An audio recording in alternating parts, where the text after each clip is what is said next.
रावण द्वारा कैलाश पर्वत को उठाने की कथा बहुत प्राचीन काल की बात है। राक्षस राज रावण, जो लंका का राजा था, परम शक्तिशाली, विद्वान और भगवान शिव का परम भक्त भी था। रावण को अपनी शक्ति पर अत्यधिक गर्व था। उसने अपने बल से स्वर्ग, पाताल और पृथ्वी को जीत लिया था। अब उसकी इच्छा हुई कि वह कैलाश पर्वत जाए, वही स्थान जहाँ भगवान शिव अपनी पत्नी पार्वती के साथ निवास करते हैं।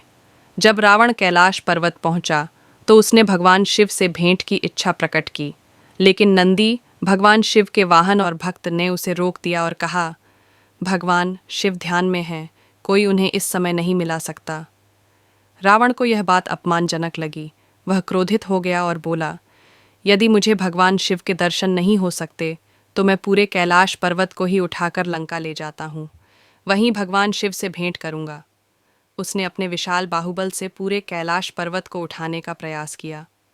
उसने दोनों हाथों को पर्वत के नीचे डाला और पूरी शक्ति से उसे उठाने लगा। धीरे धीरे कैलाश पर्वत हिलने लगा। धरती पर भूकंप सा आने लगा।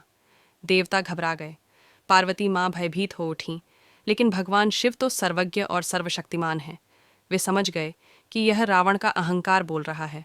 उन्होंने अपने पैर का केवल अंगूठा कैलाश पर्वत पर दबा दिया। तभी पूरा पर्वत अत्यंत भारी हो गया और रावण उसके नीचे दब गया। रावण व्याकुल हो उठा। वह तड़पने लगा, चिल्लाने लगा। दर्द से कराहते हुए उसने महसूस किया कि उसकी शक्ति किसी काम की नहीं। तब उसने अपनी भूल समझी और पश्चाताप करने लगा। रावण ने वहीं पर्वत के नीचे बैठकर 7 दिनों तक भगवान शिव की स्तुति की। उसने एक अद्भुत स्तोत्र की रचना की, शिव तांडव स्तोत्र, जिसमें उसने शिव की महिमा का गान किया। भगवान शिव रावण की भक्ति और पश्चाताप से प्रसन्न हो गए।